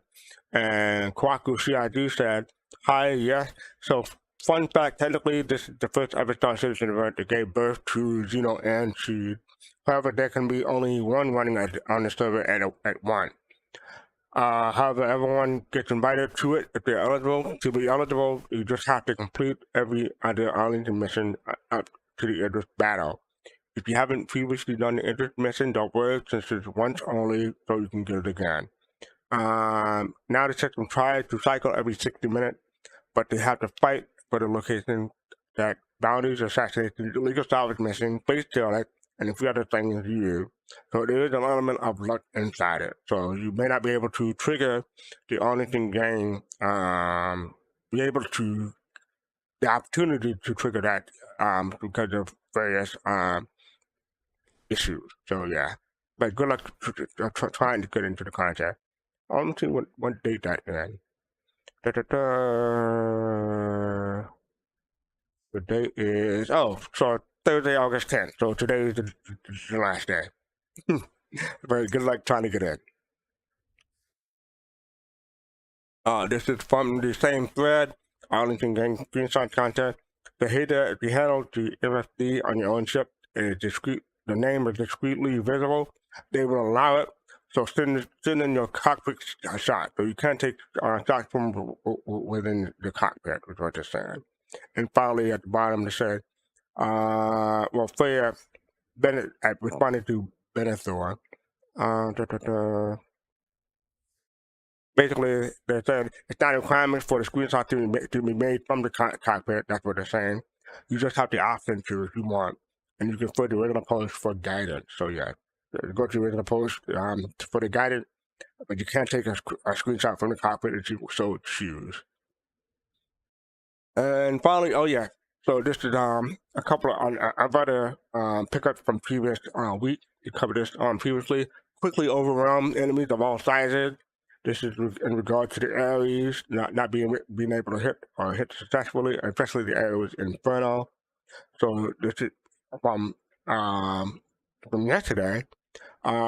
She said once you make the projectile too fast, they automatically become very viable as an anti-fighter weapon, and we do not want that for the Ares. In Star Citizen dogfighting terms, a higher projectile speed leads to sort of hip distance, the visual offset between the hips and the target, which basically means it's easier to hit and as rotational requirements are reduced. And they do not want to go for real-life comparison here anyway.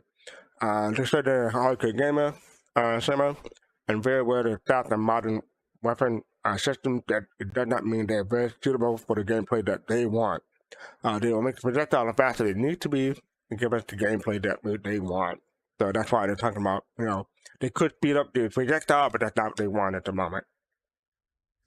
A couple more from the same thread.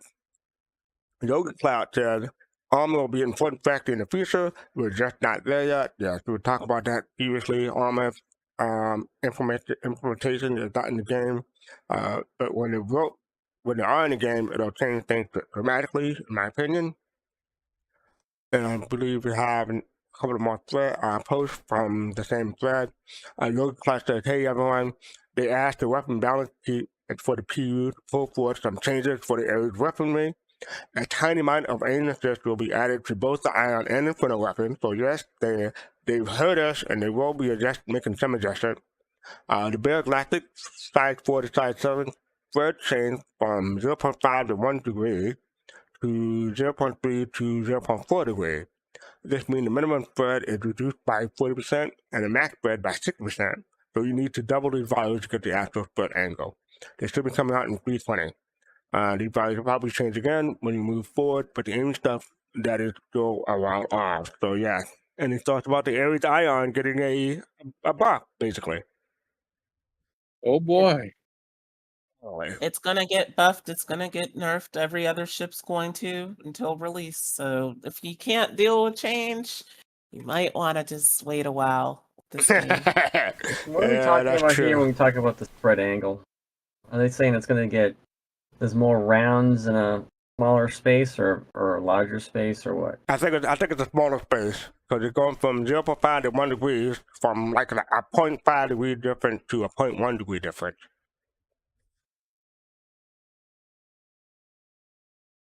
So the minimum spread is reduced by 40%, and the max spread is reduced by 60%. So stuff should be easier to hit. So they're tighter groupings, so much. So that means the rounds will be coming out of the barrel quicker, right? I don't know about quicker. They just said the spread is the rounds will be coming out the barrels the same pace, but the distance from here to there, the spread, I can't really say it. You see me on the camera doing my finger, but yeah, no, the spread will be smaller. All right. Okay. So yeah. I'm interested in hearing Gomab's take on that when we have the conversation about this. A couple of more episodes, a couple of more posts before we get to the ISC. Oh yeah.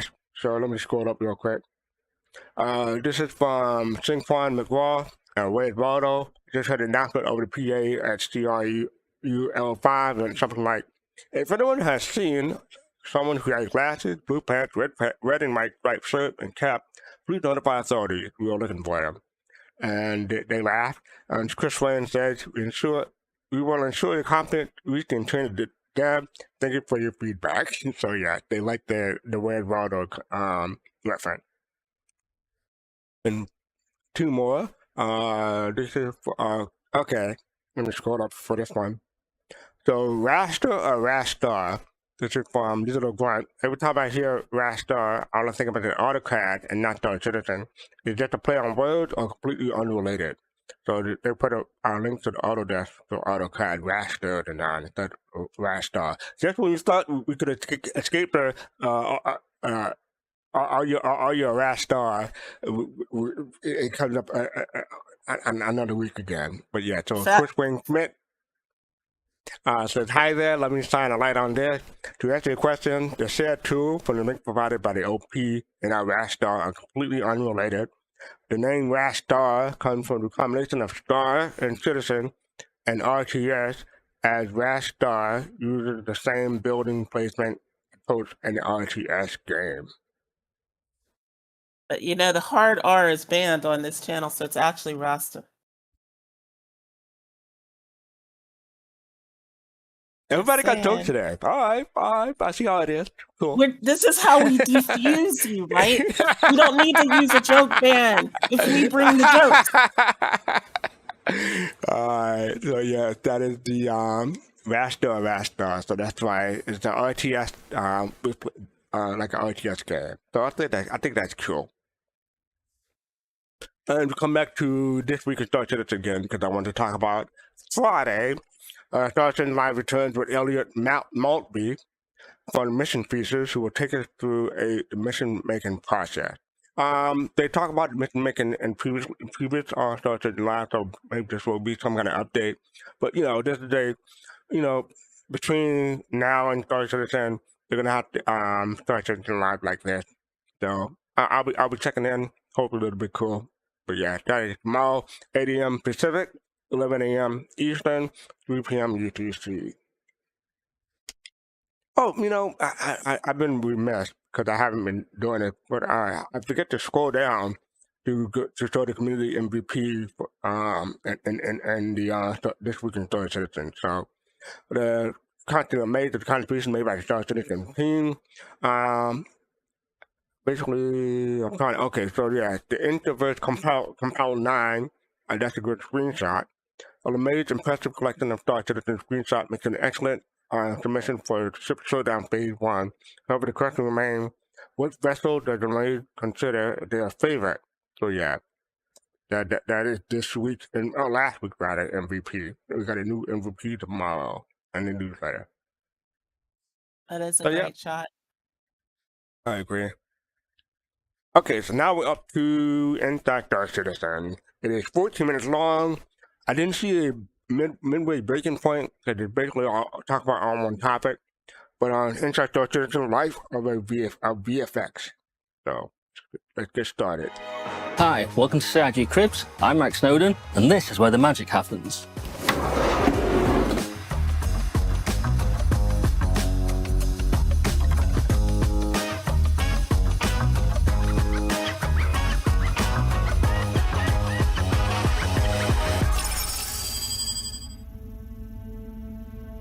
So VFX in video games, certainly in our games in particular, it's basically it's energy represented visually.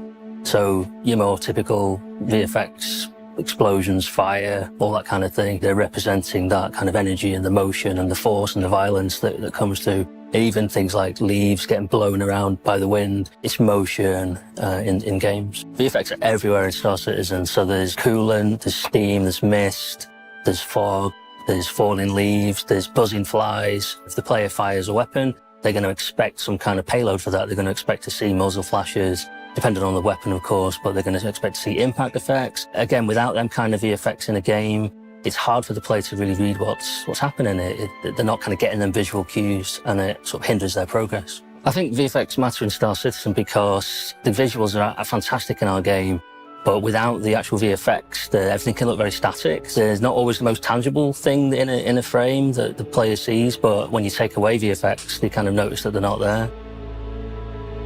I joined CIG 9 years ago, and there was quite a small group of us actually. There was 3 or 4 of us VFX artists. So originally the VFX were struggling for consistency. It was obvious that it was a project in its very early days, and we were looking for that identity. We were looking for that kind of consistency of visuals, that language that can be understood by the player. And that's really why you build a team, why you build a department, to allow that kind of continuity in VFX in a game.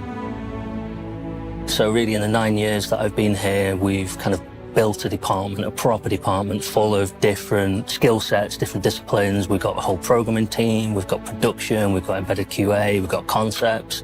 We've obviously got artists as well.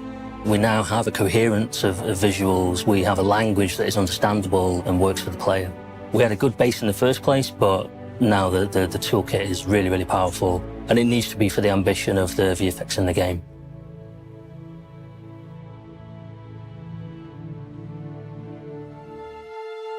So the VFX team is basically a microcosm of game development. The team is currently 21 people. We also have a core team within that, being the programmers, the production side of it, the concept inside of it, and the QA side of it as well. And we need that because we're serving other departments. We're serving art, we're also serving design.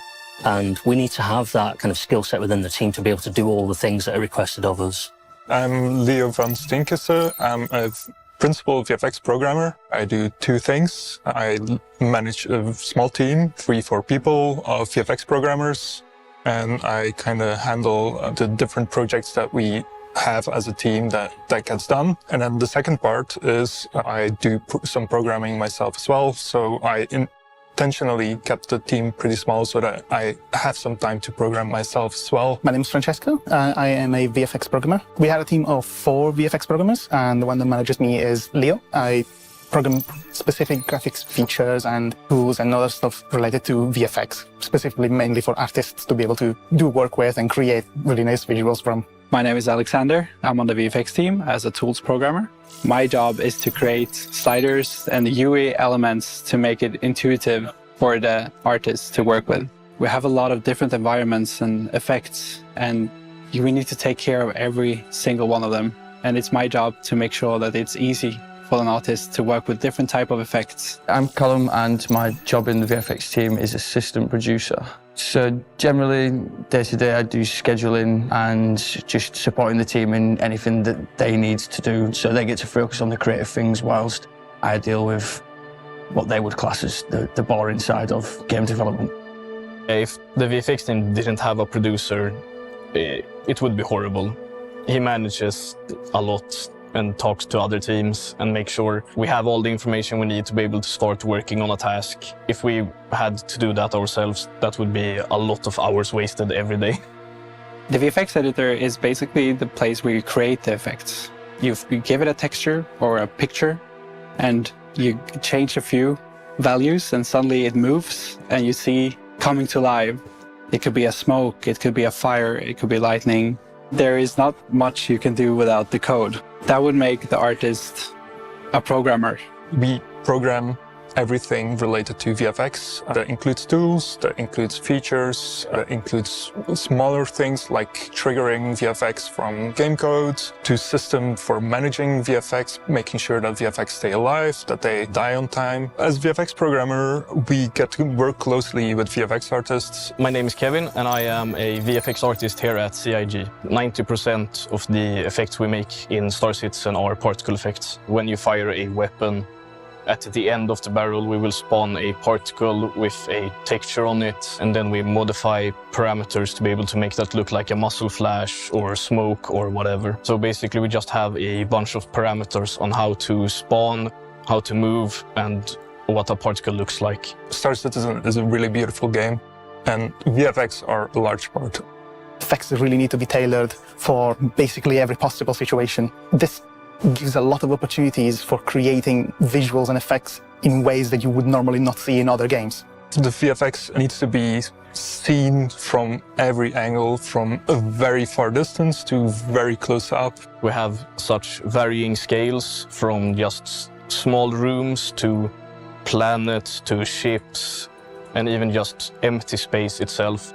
Everything needs to be dynamic and systemic, so all the VFX, they are based on the underlying systems. We get to look at these systems, find the right hooks, and try and trigger the right effects at the right time. Getting all of that together to get a consistent whole is pretty challenging, but the results are always pretty cool.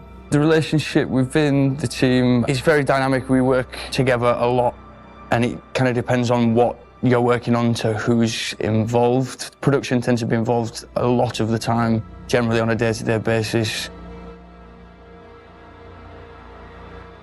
Working closely with artists and obviously other programmers is pretty great. There is a lot of feedback and information circling around what parts of what you're working on you may want to improve on, or even what parts are working well and should be iterated on even further. It creates an environment in which no one feels like they're stuck on something.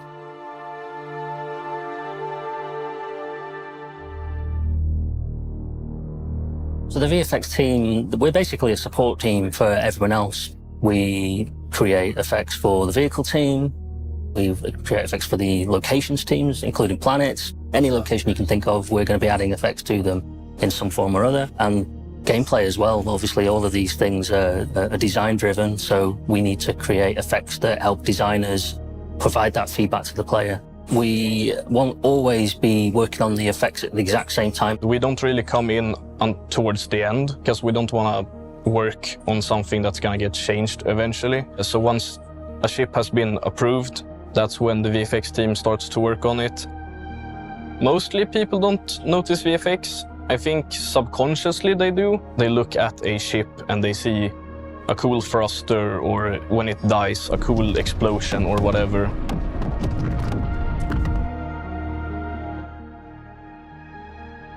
But then again, we have the subtle effects.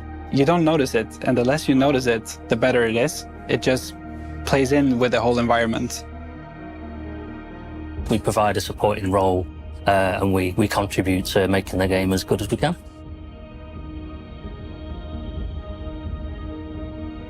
So the future of VFX at CIG is bigger and better, as cheesy as that might sound, but it's maintaining existing effects, and it's building tools within the team that make that possible. So one example of kind of tool improvements to help us maintain as well as improve effects is external referencing. Let's say you have two water effects. They look very alike, but there is a slight difference. And suddenly an artist makes an even better picture to use for these water effects. My job then was to implement a feature to just be able to change the picture of one effect and both of them change at the same time. And what that's going to do is allow us to have a small group of master effects that we can then propagate to other effects libraries throughout the game. And it means we can maintain a smaller group of effects, and we can make sure that those improvements cascade throughout all the other libraries where those type of effects will be used. Being able to have the same effect looking a bit different over 2 projects saves time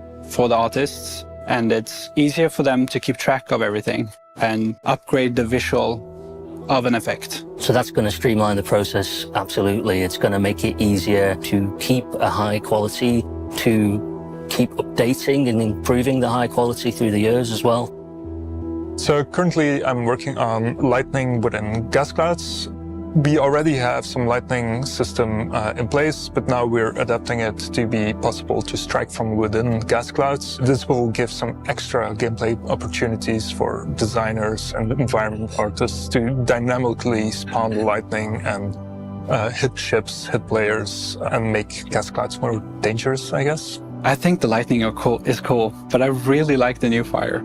So something that we're really proud of and that we've been working on for a long time is fire propagation, so fire hazards, and that's being handled by our VFX programmers. The fire hazard system has already existed for a while, but it was never fully finalized on the visual side. So I'm currently implementing all of the necessary backend features to get fire looking as good as possible. As part of the fire visuals, I am working on a more specialized way of spawning particles for fire, which creates a more interesting dynamic way in which fire propagates and the way things start to look charred after fire has been there for a while. That's been kind of a long process and it's still ongoing. It's very, very complicated and it's very ambitious, but we're getting to a point now where I'm really, really happy with where it's going. The fire hazard system itself is obviously gameplay critical. The visuals obviously help to communicate where fire is present, how strongly it's there, and to give a real sense of danger for the room you're in. The actual damage that the fire is causing on rooms is communicated through these visuals. One of the best things about working on VFX for Star Citizen is being able to see your work enter the game so quickly because we update the game so often. So being able to see your work in players' hands is always exciting. To release a feature, some new VFX that are part of one of the releases, and you see players actually use your system and kind of push it to the limit, and it's always great to see. Working on Star Citizen in particular is especially good because Star Citizen is a really, really good looking game. Working generally in graphics and VFX, I think personally is one of the more satisfying sort of disciplines when it comes to programming. VFX is one of the big puzzle pieces to making the environment feel rich and full. I feel like that's one of the biggest gains of VFX, is making the game look beautiful.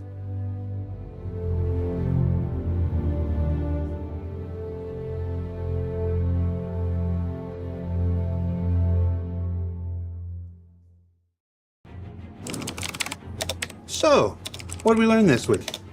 Well, hopefully we learned a bit more about how downstream teams like VFX, these folks who generally come in towards the end of the pipeline, bring life, texture, and nuance to any game, add those finishing touches that elevate the amazing work of other teams, and add essential elements that really, really make the difference between the immersive and the, not immersive. Now don't forget that this year's Ship Showdown has begun, as well as a new initiative spotlighting the various missions in the verse. I'm pretty sure this week it's salvaged. You can check it all out now on the robertsspaceindustries.com website. For Inside Star Citizen, I'm Jared Huckabee. Thanks for letting us share the process of game development with you, and we'll see you all here next week.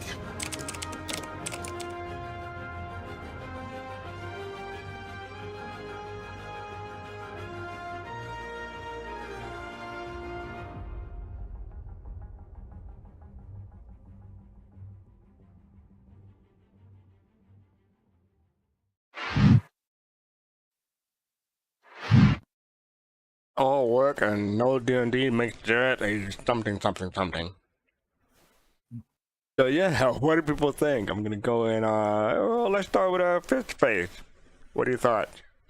Alrighty. Well, I will have to say, definitely seeing the VFX in this, it's cool to kind of see the back end process. The one thing I will say is looking at the fire simulation, seeing how the fire actually updates to how long it is in an area and starts to char, the objects and the materials and stuff like that. That's very hard to do. I know it, it kind of seems like, while, obviously we know the fire doesn't know light, but to be able to replicate that within a game engine, I mean, that's the first time I've ever seen that, Mm. and I mean, that's pretty much cool. I mean, as far as everything else is in there, that's really cool to see. Excuse me. So that's my 2 cents. Thank you. Pops, how about you? Oh wow! I mean, when we think about VFX, we often think of guns firing, laser beams, the like they mentioned the engines and things like that going on.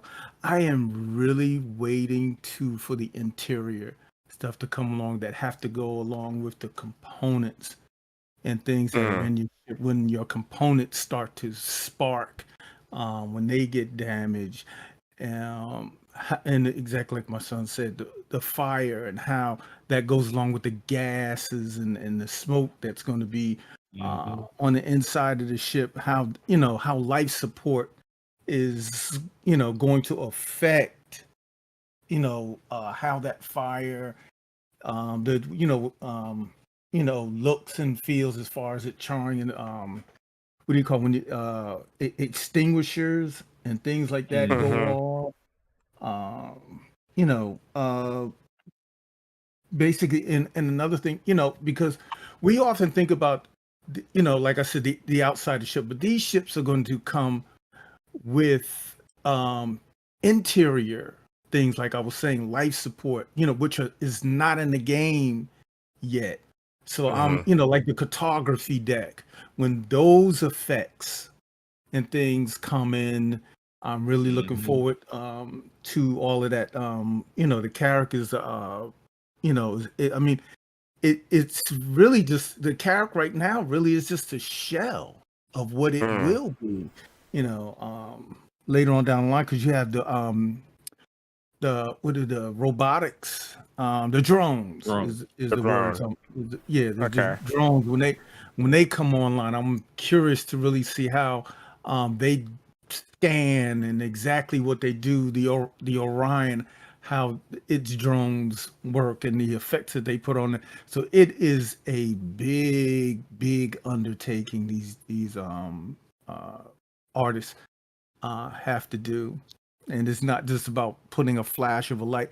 It has, like we said, it has to be a whole system going along with it, a program that controls the whole thing behind it, which is a tremendous amount of work. But, yeah, really looking forward to the interior stuff coming on. Oh, that was a big boom. I like that on the screen just boom. now. Big boom. Big body boom. Bada boom. Bada boom. Kusanagi, what are your thoughts? Me, I'm just trying to find stuff that they put in there, and I definitely think it was very kind of cool to look. I like the fire, like we talked about, the fire like floating on the top of the ceiling, which is kind of like it just reminds me of some movies of people talking about fire. Backdraft was one of them. I think there was one movie, I can't remember, it was like in space, and it was like you've never seen fire unless it was until you see it like in a 0G environment, and I'm like, and it makes me think of that. At the end of this, there's a couple things here. At the 6-minute mark, they show what appears to be metal going into furnaces, I imagine, to get melted down. Right there on your screen. And then it's also interesting at the very end that, I mean, that's really cool. That's a lot of, I don't know what's going on there. There's two bays. If you look at, there's actually 2 tray locations, one in the foreground, one in the background. And so I very interesting to see what those are going to be. And then also at the end, at the very end of this show, if you actually were paying attention, I had to look at some pictures here because I thought I was looking at the Iago raft, but I think what I'm looking at is the SRV, which is clearly on the screen. And then, of course, across from Jared is the the new ship that's coming out, the new bomber variant and all that stuff. See, it's I not think bad. I think that's the SRV because the RAF had to do it undercurrent. No, that's the mole. You're looking at the mole. Okay, that's the mole. My bad. Okay. So look at the all work and no D&D. Oh yeah. Wow. Yeah. Yeah. That's what I mean. Go to that screen. Go to that screen there. Go to that screen with Jared. It shows all work and no D&D. Oh, you're talking about on the left side? Yeah, on the left side. Mm. So if you look at that, it's definitely Argo. I'm looking at the engines there. They don't make any sense to what's currently out. It's a hodgepodge. It's meant to be there. You could tell. You could see it because I don't think the so. engines. No. Look at the engines, though, Admiral. Look at the way the engines are. They Look at look the thrusters. funky, but they don't look right. Okay, I'm not going to spend that time to do. I don't know. You can see it's a hodgepodge. We don't know what the SRV looks like yet. You know how you can tell. You know you can tell it's a hodgepodge because this is what Jared does when he's bored. Right. This is what he does when there's no D&D. Just don't read too much into it, though, Admiral. Yeah. This is what he does when there's no D&D. He makes something like that. So you're saying okay? So you're saying that they work together? Yeah.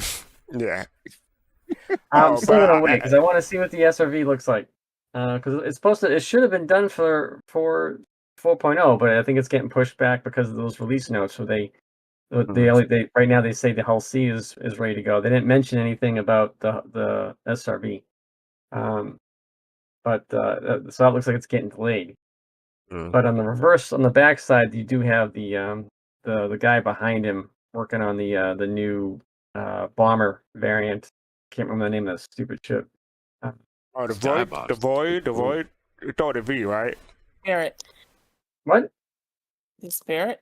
The Spirit, yeah. He's working on the Spirit behind him. Oh, I was thinking about the alien bomber. No, he's working on the Spirit. It's like all red or pink or whatever on his right background, and it looks exactly like the Spirits. Okay, so in chat, I said I thought I saw a sandworm, and this is the screen. Yeah, where is the sandworm?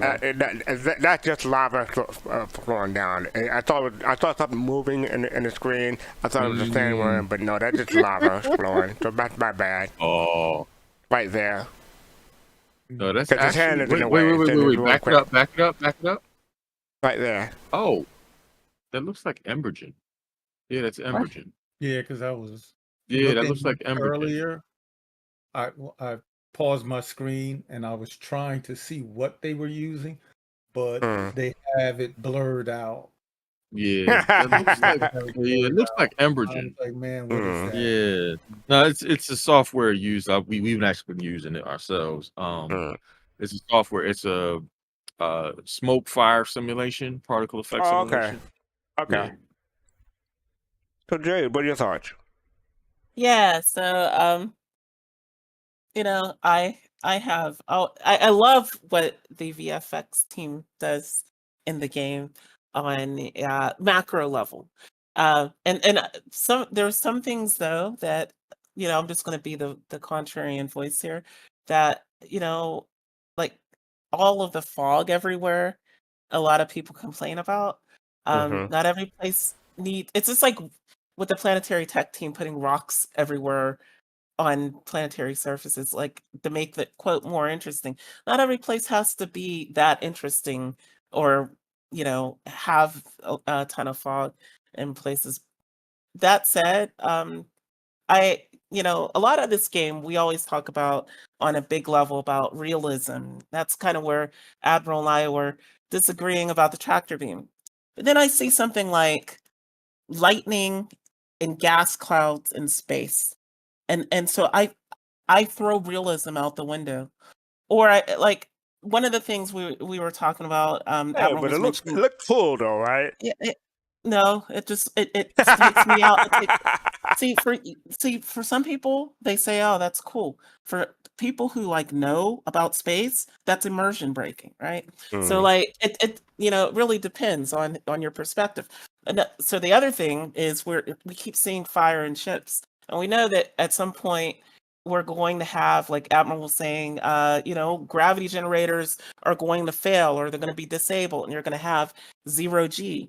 Well, fire propagates and looks quite different, like totally different in microgravity and 0G than it does what we're accustomed to. And I hope the VFX team are up to that, because you don't get, you don't get the flame the way we see with everything going up in 0G. You get a sphere, and I'm going to put a link in chat to show exactly how that works, right? Because of buoyancy, right? You don't have gravity, so you don't have, the less dense air above, providing that upward thing, right?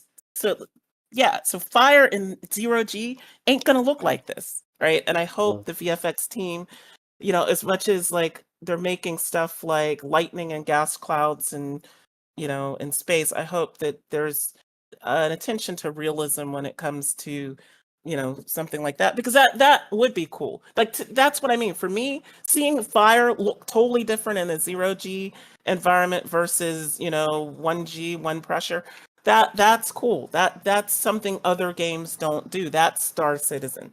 So I think So Jade, you're basically turning into the Neil deGrasse Tyson the Soul Citizen team.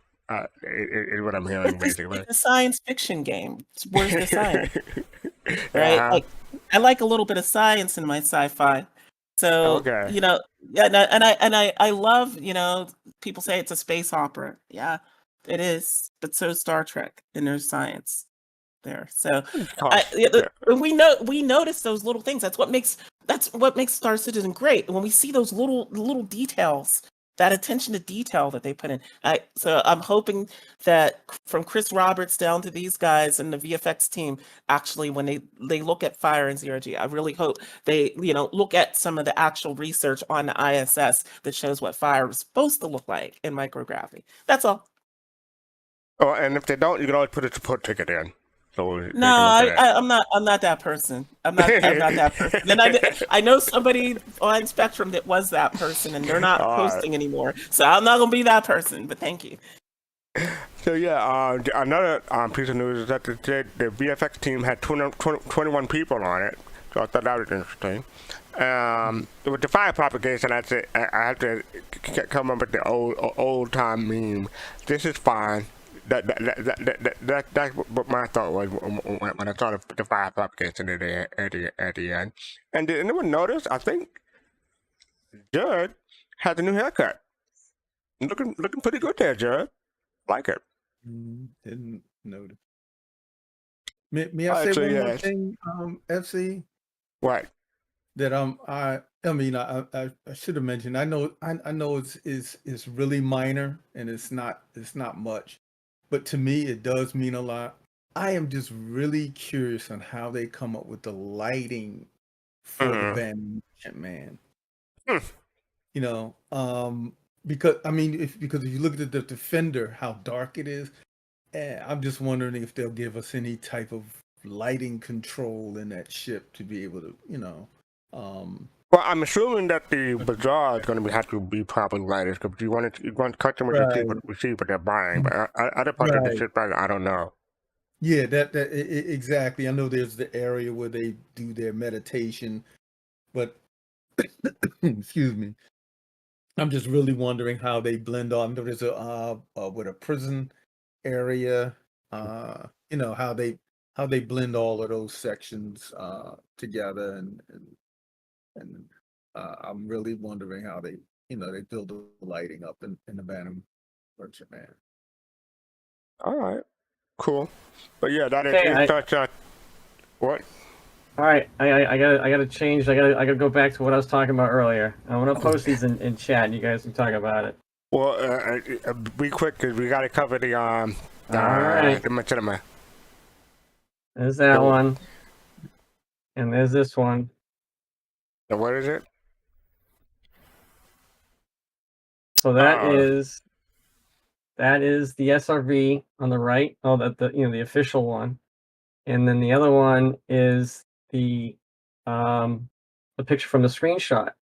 What I want you to look at is, imagine those are VTOLs up on their ends, and the one on the computer.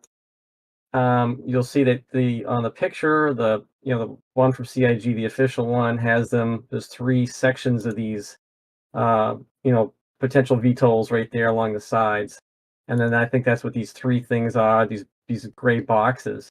Also, the middle of the computer screen version has this silver cap on the front, and if you go back to the art piece one, there is a silver cap on the front piece of what potentially is an engine there. So I think that's definitely the SRV.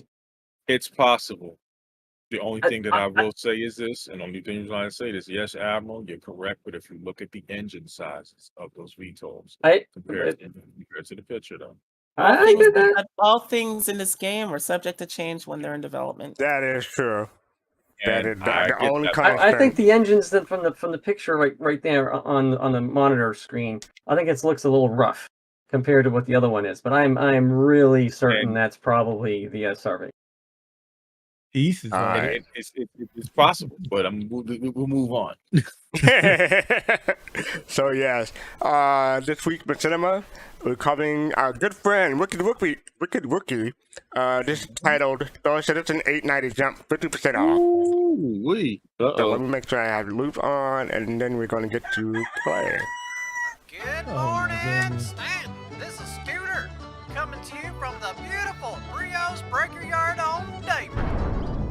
Today, we got the biggest, fanciest, highfalutin ship in the berths. Look at that hind end.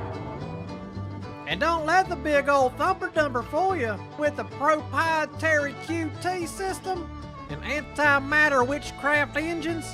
This old girl can get across the system faster than a jackrabbit on maize.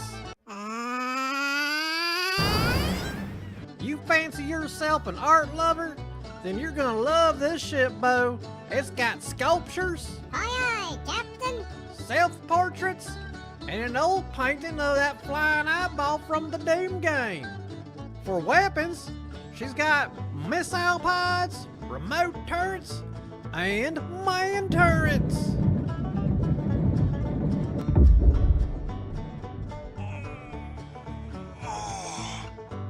Now look at here, this old girl can land darn near anywhere with landing gear bigger than Meemaw's brassiere, but it can also be docked with a station, which is easier than rubbing butter on a turkey.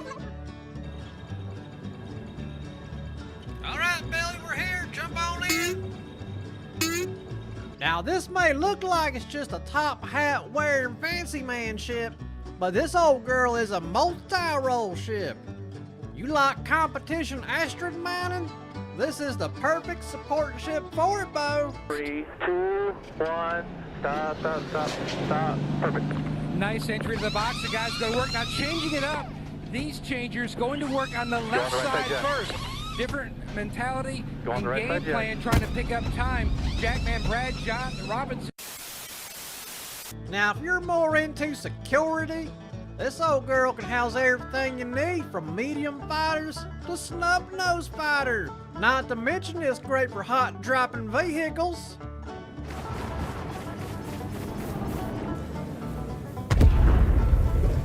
And you can even have an onboard medical center in case things go wrong. Now don't you worry now, Billy, you're gonna be just fine. Or you can run your own ship repair center and restaurants. Welcome to Meemaw's Ship Repair Bar and Grill. Drop your ship off with one of our professional ship technicians to get repaired, refueled while you wait in our climate controlled waiting areas. Or you can relax in one of our gravy bath hot tubs before heading on over to the bar and grill. And you be sure to try out our new deep fried double dog with a side of butter fatback, prepared by our 5-star chef. You need a break from the kids? No problem. I ain't gonna tell you boys again, you sit down. Yeah, you sitting down now, ain't you? They'll stay entertained for hours with our state-of-the-art ship simulator. Pew, pew, pew, pew. Take that, you alien. Hey, Billy, are you sure that's a simulator? Or playing laser tag in our family fun zone. Good Lord, shoulders hurt. And feel free to stay in one of our cozy bedrooms or one of our honeymoon suites with Amazon rainforest shower and exotic fish tank. And don't forget to check out our sauna room. Alright, and today only you can get the $8.90 jumper 50% off. If you want to take this old girl for a test flight, you just come on down, you tell Scooter sent you. Y'all have a good evening. Woo!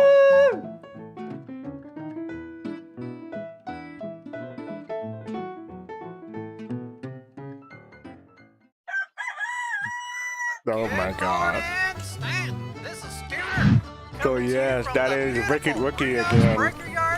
The Star Citizen 890 jump 50% off. Who wants to go first? I was gonna let other folks go first because you called on me last time first. So okay, for Pops. I just want to say when a video starts off with a rooster crowing, who knows what to expect after that? Big booties. I just don't really know what you do with a hot tub full of gravy, because gravy is in places that you should not use gravy after gravy is on places that it shouldn't be in places. So, but this is actually it's silly, but this is very difficult to do, because he has so many things that he has going on. And also he put these out once a week. Every Sunday almost. He's got posted. He's got a lot of work. Yeah, a lot of work. Compositing all of these things, and silly's a hard thing to do, really. Especially as long as he's been doing them. It is silly. It's not that easy to keep the silly going. That's a good job. I can't wait to hang out with him at CitizenCon. I hope he does come to CitizenCon. Yeah. So who wants to go next? Admiral? Anybody else? I mean, it's really funny. Everybody has a good time looking at them. Especially, I think even I know there's a few, or at least one that I know of, a really good Origin lover who doesn't like seeing anything bad happen to Origin ships, and I know they actually love this a lot. So I think it has to say something about the way the character portrays, what he's showcasing here, and it's just funny, to think about all the stuff you're looking at here. There's just a lot of stuff to think about, from hey, let's get a turkey, we'll throw some butter on it, to dropping tonks out the back of it while it's skidding across the ground. It's really imaginative. I imagine they had a pretty big whiteboard, figuratively, that they were just making crap up and throwing it on the board and be like, hey, what are these? What can we do here? So this would have been a really fun group to make all this stuff with. So it was really cool. They got the gravy. You just messed up. So you got. Or even like the refueling thing they just showed you there. It looked like the actual fuel. It looked like something, but you could tell it was closer to the camera. But they made it look like it was refueling the ship. It's like that type of detail where they're trying to make it work in the game. That is really cool. So that's all I got. Cool. Jade and Fitzface, I guess. Okay, I'll jump in now then. All right. Yeah. Wicked Wookie, he does his thing. As we all know. Like Pops was saying, comedy is very difficult to stay funny. You know what I mean? No, it ain't. I do it all the time. Okay, so eyes right now. You were saying? So, as I was saying, comedy is very difficult to pull off consistent. See, you know what? Let me get that word right. Consistently, right? It is very hard to pull off. Because you're always living up to the next, from your previous, works. So you got to keep that energy up, and then some. So, big ups to Wicked Wookie, and his team. Yeah. All right. So Jade, you wanted to say something about this? Yeah, pretty much everything's been said. I mean, it's impressive that he can, keep that cadence up of releasing one of these, weekly, every week. And There's a matter lot. of fact, he did one twice a week because he did when the Port Olisar thing. That was a midweek drop to do Port Yeah. Olisar. So yeah, that was twice a week. So yeah. Yeah, and like others were saying, like so much work goes into this. Like Pops and Fist were saying, that so much work goes in that people don't see the work; they just see the finished product. So Mhm. I really super appreciate this. I laughed when I saw that the kids were in the battle bridge thinking they're playing a video game, and it's an actual working bridge. Like that was a genius use of that space. I don't think anybody's used the battle bridge in anything. So that was cool to see. But yeah, like, I think Wicked Wookie needs there's certain people in the community, like, Zark and like Wicked Wookie, that they need, like, at some point to have official status in the game, and somehow just like a little Easter egg, Yeah. because it's like what they're doing is so unique, and Wicked Like- Wookie is the comedian of Star Citizen. Some kind of like paraphernalia that misspelled Damer for Damer. Yeah, like yeah, that. yeah, exactly. Like when you go to Brio's Breaker Yard, somebody wrote on something with the salvage multi-tool Damer, the way he spells it. Like it's little Mhm. things like that. Yeah. Yeah, I thought that was excellent. There's so much to keep track of. I couldn't really highlight it. Like the gravy, yeah, that was funny. The hot drop, that was funny. A whole bunch of this stuff in this thing was funny. I couldn't really complain about anything. So yeah, good job, Wicked Rookie. Only Looking thing he forward didn't to more of use your stuff. What was that? missed opportunity. He didn't use the escape pods. Like I was expecting, because I hadn't seen this before. And I was expecting him to do something with people Well, I mean, sitting. the video is for 4.5 minutes long, so you probably wanted Yeah. to keep it under a certain time. So yeah. Yeah, no, I get it. But like every other part of the ship, he definitely has like done something on. And I always look at those, like I always kind of laugh at those escape pods when I'm on mine. So yeah, but yeah, great video as always. Yeah. All right.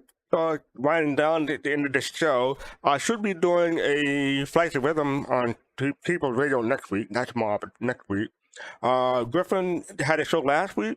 Am I correct? So yeah. Yep, Is that and it'll on is that on Mixcloud yet? Not on Mixcloud yet. It's going to go up this weekend, and Okay. it's it's going to air on the People's Radio every Friday until the next one. So Okay. yeah. Cool. So Friday 2100. No, what time is it? Yeah, so it's no, Friday 2100 is when your show is. That's my show. My bad. Yeah, Yeah. yeah, So when is Griffin? Yeah, it's 0200 Saturday morning, or if you're in North America, it's Friday night, depending on what Yeah. time zone. That's why we use UTC. So 0200 Saturday mornings until the next one. And it's a great Cool. show. I had a chance to listen back. Yeah, I'm gonna have to try to catch that tomorrow night. But yeah, that's Friday 10 p.m. Eastern. So convert that to your local time. Yeah, Yeah. but that is Griffin's Night Mix. Yeah, the night mix. And Yeah. and DK had his show. He repeats it every Saturday, right? Yes, every Saturday and Sunday is DK's house sessions.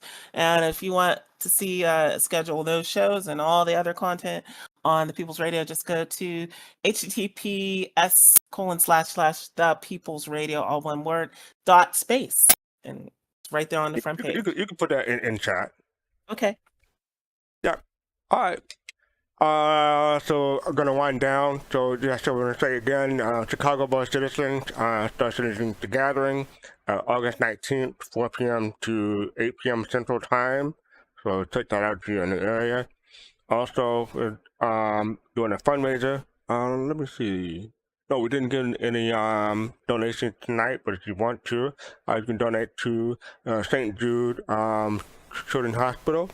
When we certain tiers, we do giveaways, and someone was asking about that earlier. But no, there's no giveaway tonight. But when we collect another $260, we'll be doing a giveaway for the UE Navy and Field Jacket and Cap. And those are the other milestones should we reach them. Hopefully, we'll be hitting $10,000 by CitizenCon weekend. For Saturday, we have Soul Voices at 3 p.m. Eastern, 7 p.m. UTC. That's where Griffin, there's more of a one-on-one conversation with what's going on in the community or with Star Citizen during the week. He normally covers something from Spectrum and Reddit and something from the industry in general, and that is your chance to talk to Griffin on Saturday, 8 p.m. Eastern, 7 p.m. UTC, and that is part of PodSat or Podcast Saturday. We started for Soul Voices, then we go to Captain Table, then we go to Relay Station at 9 p.m. Eastern, 1 a.m. UTC. So, yep, that is Saturday. And then Sunday, 8 p.m. Eastern, midnight UTC, we're having the Stars of Squadron 42. And we have a special guest from Relay, Silver Battery. He'll be on to discuss the Stars of Squadron 42. So that should be an interesting show, fun show. But if you're thinking of all the stars, you may not know all the stars. But yeah, that's something coming up this Sunday, 8 p.m. And with that, I want to thank everybody for joining me. Thank you, Admiral Krishnagi. Thank you, Face. Thank you, Jade. Thank you, Popping Face. Thank you, Griffin, for pointing out some tidbits here and there. Thank everybody else for joining me in chat. Appreciate it. You want to become a soul bro, soul sister, soul mate, soul citizen membership have its privilege. You can click the join button below on YouTube. We're soul citizens. We're installing in everywhere. You want to support it, you can buy merchandise, you can buy t-shirt, hat, mug, what have you.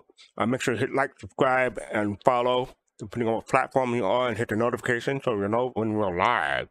And we are going to raid Mixed Mincy. Hopefully I said that right. And have a habit of mispronouncing people's name. So yes, make sure you say hi to Mixed Mincy from Soul Citizen. And we got peace, love, and so. Oh, what? Fastcart. Can I just say one last thing? A public service announcement. Booty sweat does not mix with gravy. Peace, love, and soul. Bye, everybody.